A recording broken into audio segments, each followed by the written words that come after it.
મારું નામ જીગરભાઈ છે અને અમારા વાઈફ રિયા. આની દવા અમે સાહેબ પાસે શરૂઆતમાં અહીંયા શરૂ કરી હતી અને સાહેબ પાસે જ્યારથી અમે અહીંયા આવ્યા છીએ ત્યારથી સરે અમને ખૂબ જ સારી એવી ટ્રીટમેન્ટ આપી છે.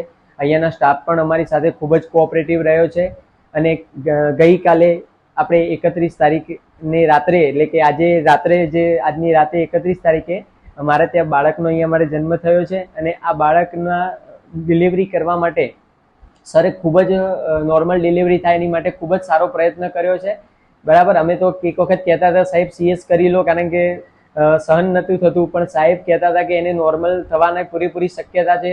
તો સાહેબે છેલ્લા સુધી અમને નોર્મલ માટે કન્વિન્સ કર્યા છે અને સાહેબે છેલ્લે અમને નોર્મલ ડિલિવરી કરીને અમારે ત્યાં બાળકનો જન્મ થયો છે. અને આના માટે નોર્મલ ડિલિવરી કરવા માટે જે સ્ટાફ મિત્રો છે એમને ખૂબ જ સહયોગ આપ્યો છે, ખૂબ જ સહકાર આપ્યો છે, સાથે ને સાથે ઊભા રહ્યા છે. દર કલાકે NST કરતા હતા અને જ્યારે પણ અમે અગાઉ પણ આવીએ તો પહેલા અમારી NST કરતા હતા, ત્યારબાદ સાહેબ સોનોગ્રાફી કરતા હતા અને જ્યારે પણ ઇમરજન્સીમાં પણ અહીંયા આવવાનું થાય ત્યારે તાત્કાલિક અમને સેવા મળી જતી હતી સરની. એટલે સાહેબનું અને આ જે સ્ટાફ મિત્રોનું ખૂબ જ સરસ કામ છે. એટલે આગમન હોસ્પિટલમાં અમને આવવાથી ઘણો ફાયદો થયો છે. અને બીજું, મારા ભાભીને પણ અહીંયા જ દવા ચાલે છે, મારા ઘણા મિત્રો પણ એવા છે કે જેને અહીંયા દવા ચાલે છે. તો આગમન હોસ્પિટલમાં આપ જરૂરથી આવજો, અહીંયા તમને 100% ફાયદો થશે.